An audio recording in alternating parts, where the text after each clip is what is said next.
একজন সহকারী presiding officer ধানের শীষের ভোট চাচ্ছে। আমরা মনে করি এটা গণতন্ত্রের জন্য অত্যন্ত হুমকি স্বরূপ। আমরা দেখেছি নির্বাচন কমিশনে যখন 11 দলীয় জোটের পক্ষ থেকে 11 দলীয় জোটের প্রার্থীদের পক্ষ থেকে কোন অফিসারের বিরুদ্ধে অভিযোগ যায়, পক্ষপাতিত্বের অভিযোগ যায়, ওই অভিযোগের কোনো ব্যবস্থা নেওয়া হয় না। অথচ বিএনপির প্রার্থীকে সহজ করার কারণে ওই দিন যেতে না যেতে অফিসারকে উইথড্র করতে আমরা দেখেছি। আমরা দেখছি এই পক্ষপাতিত্বের ফলে, নির্বাচন কমিশনের এই পক্ষপাতিত্বের ফলে, প্রশাসনের এই পক্ষপাতিত্বের ফলে এখন সরকারি অফিসাররাও ধানের শীষের জন্য ভোট চাচ্ছে। যদি আপনারা আবারও প্রশাসন যন্ত্রকে কাজে লাগিয়ে বাজারে নির্বাচনের মাধ্যমে ক্ষমতায় আসতে চান, আপনারা মনে করবেন না যে শেখ হাসিনার মতো আপনারা পার পেয়ে যাবেন। গত 3টি নির্বাচনে দমন পীড়ন করে বাজার নির্বাচনের মধ্য দিয়ে শেখ হাসিনা ক্ষমতায় এসেছিল, কিন্তু 5ই আগস্ট পরবর্তী বাংলাদেশে যেই বাংলাদেশের মানুষ শেখ হাসিনাকে তাড়ানোর জন্য রক্ত দিয়েছে, আপনাদের সন্তানরা মুক্তির জন্য জীবন দিয়েছে রাজপথে, সেই বাংলাদেশের মানুষ প্রয়োজনে ভোটের জন্য জীবন দিবে। ভোটাধিকার নিশ্চিত এবং আদায়ের জন্য 11 দলীয় জোটের সকল নেতা কর্মীকে স্ব এলাকার জনগণকে সাথে নিয়ে ভোট কেন্দ্র পাহারা দেওয়াটাকে তাদের দায়িত্ব হিসেবে গ্রহণ করতে হবে।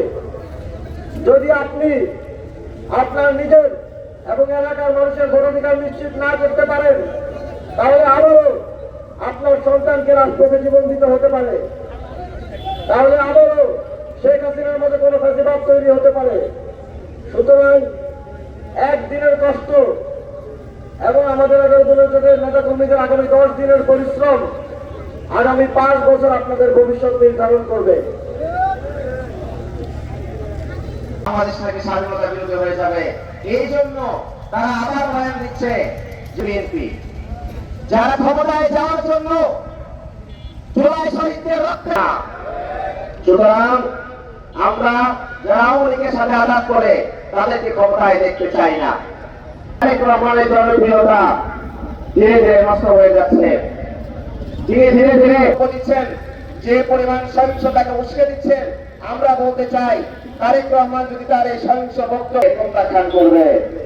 আমরা বলতে চাই আগামী 12 তারিখ অনেকে হুমকি দেবে, করে জয়লাভ করতে চান, বাংলাদেশের মানুষ আপনাদেরকে লাল কার্ড দেখাবে। সেই পর্যন্ত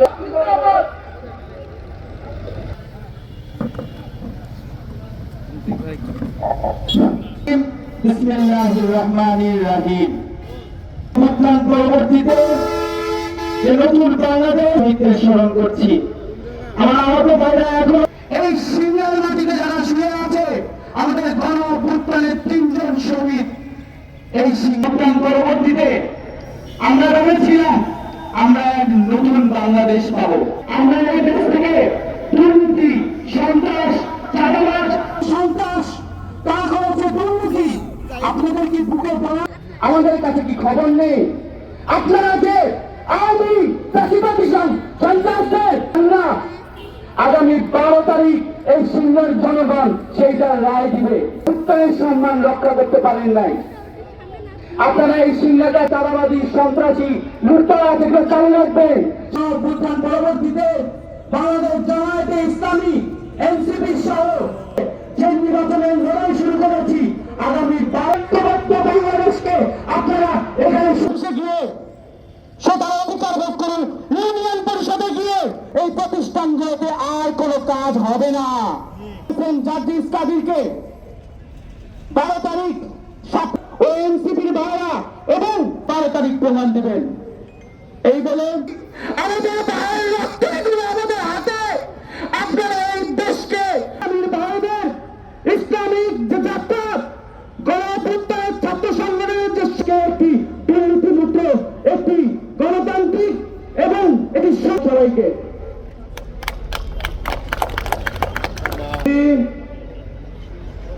ভোট মানে হচ্ছে আজাদী।